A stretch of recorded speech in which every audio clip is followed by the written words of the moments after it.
Innal hamdalillah nahmaduhu wa nasta'inuhu wa nastaghfiruh wa na'udzu billahi min shururi anfusina wa min sayyiati a'malina. May yahdihillahu fala mudilla lahu wa may yudlil fala hadiya lahu.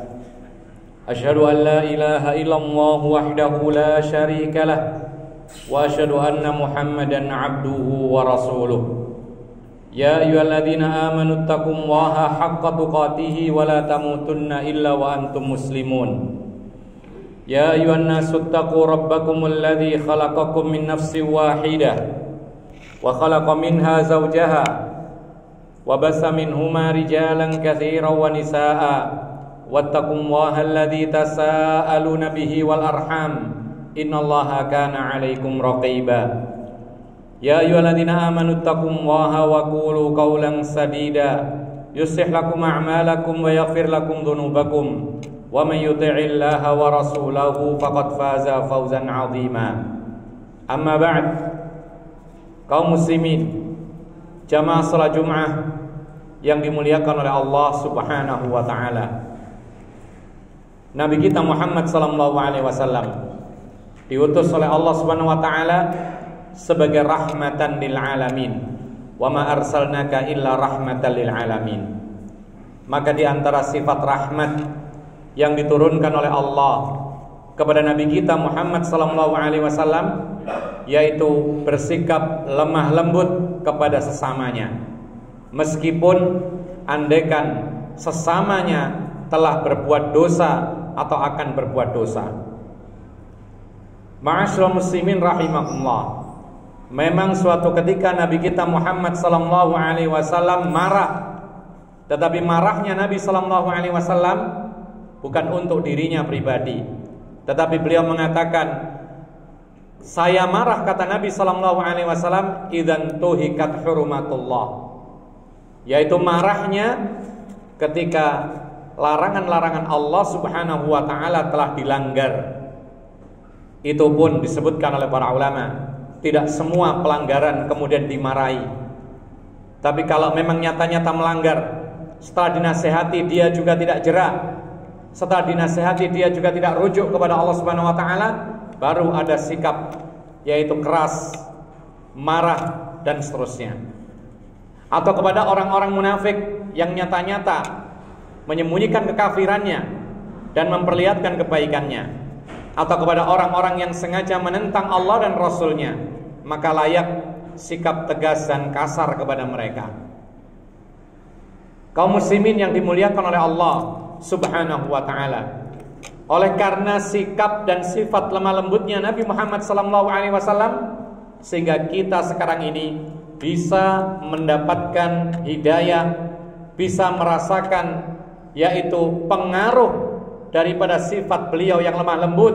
Kita rasakan dengan hidayah Islam dan dirasakan oleh segenap kaum muslimin yang jumlahnya sudah tak terhingga lagi. Kata Allah Subhanahu wa ta'ala, fabima rahmatin minallahi lintalahum walau kunta faddan ghalidhal qalbi lang faddu min hawlik. Maka hanya dengan rahmat Allah Subhanahu wa ta'ala engkau bisa bersikap lemah lembut. Andaikan engkau bersikap kasar lagi keras, niscaya mereka manusia akan lari darimu, menjauh darimu. Ma'asyiral muslimin rahimakumullah. Nabi kita Muhammad sallallahu alaihi wasallam selalu mendahulukan nasihat yang bijak dengan lemah lembut sebelum mereka disikapi dengan sikap yang keras atau sebelum mereka diperangi. Bahkan tatkala memerangi orang-orang kafir sekalipun, Nabi sallallahu alaihi wasallam tidak pernah kemudian menyerbu langsung tanpa adanya dakwah. Oleh karena itu Rasulullah berpesan kepada para pemimpin yang diutus untuk berperang melawan kaum-kaum kafir, maka Rasulullah berpesan untuk melaksanakan satu di antara tiga perkara secara berurutan. Yang pertama, Rasulullah sallallahu alaihi wasallam berpesan, serulah mereka supaya mereka masuk ke dalam agama Islam, supaya mereka mengucapkan asyhadu an la ilaha illallah wa asyhadu anna Muhammadar Rasulullah. Kalau mereka melakukan hal tersebut, taat dan patuh kepada dua kalimat syahadat ini, maka kuffa anhum, kata Nabi sallallahu alaihi wasallam, tahanlah dirimu dari mereka. Selesai, tidak ada lagi peperangan. Karena tujuan daripada jihad supaya mereka mendapatkan hidayah Allah Subhanahu wa ta'ala, bukan terbalik. Sebagian orang mengatakan tujuan daripada Islam ini adalah jihad, sehingga pikirannya adalah bagaimana membunuh, bagaimana berperang, bagaimana mematikan, membinasakan dan seterusnya.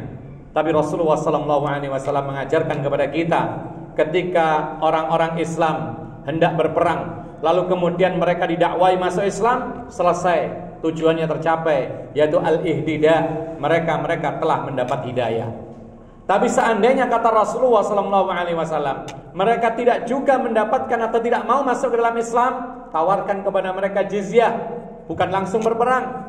Bagaimana Nabi SAW mengajarkan kepada para pemimpin tentaranya untuk menawarkan jizyah, yaitu upeti sebagai jaminan keamanan mereka tinggal di negerinya kaum muslimin.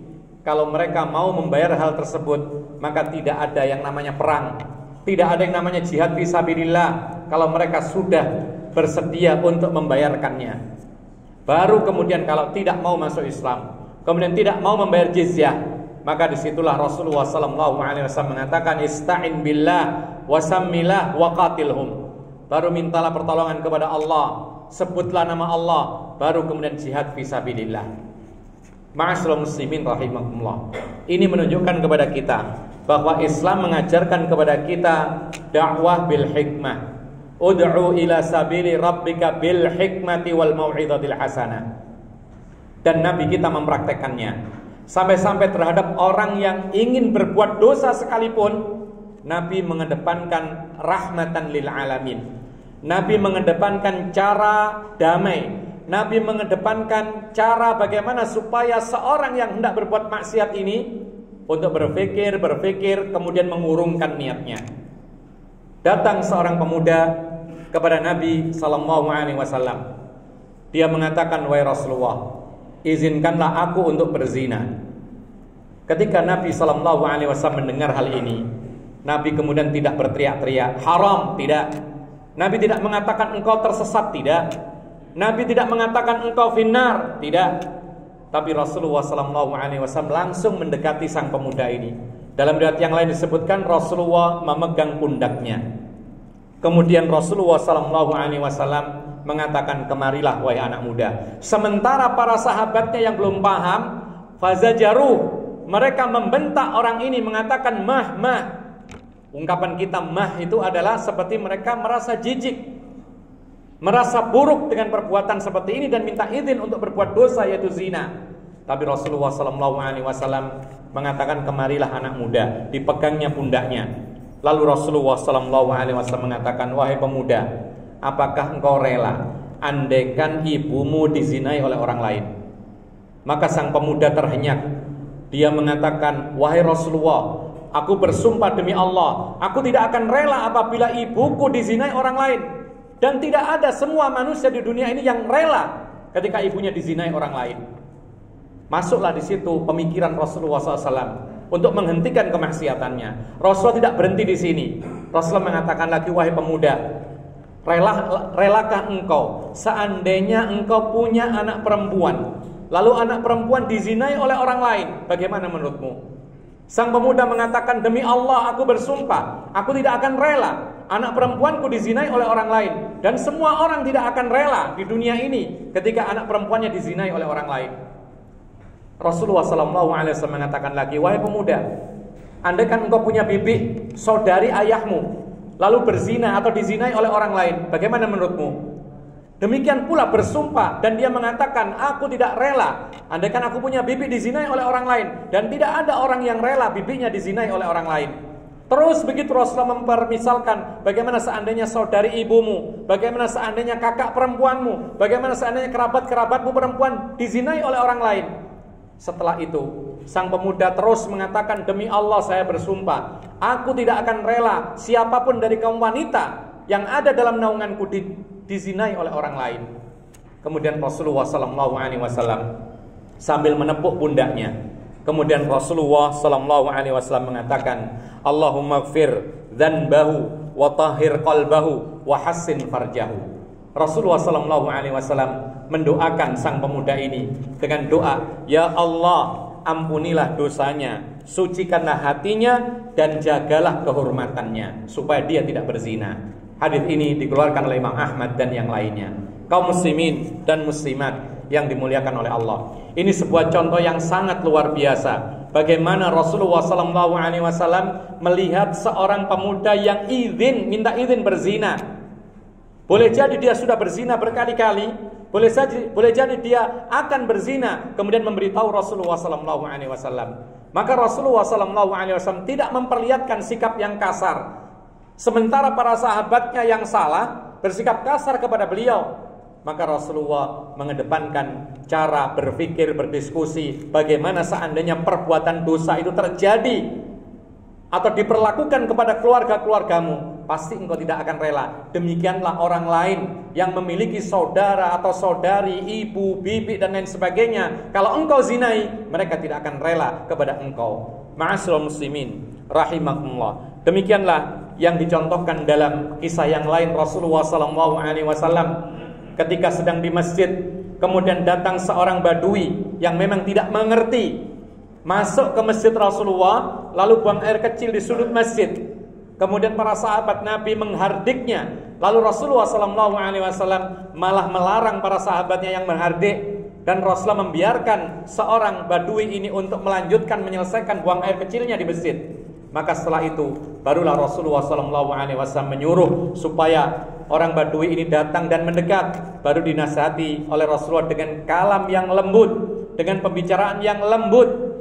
Disampaikan kepada Rasulullah, wahai fulan, masjid ini dibangun untuk ibadah, masjid ini untuk sholat, untuk berzikir. Masjid ini tidak boleh untuk perkara-perkara yang kotor, apalagi buang air dan semisalnya. Maka saat itulah terketuk hatinya seorang badui ini. Kemudian dia bertaubat kepada Allah Subhanahu wa taala dan bersyukur kepada Allah Subhanahu wa taala. Aqulu qouli hadza wa astaghfirullah li wa lakum innahu huwal ghafurur rahim.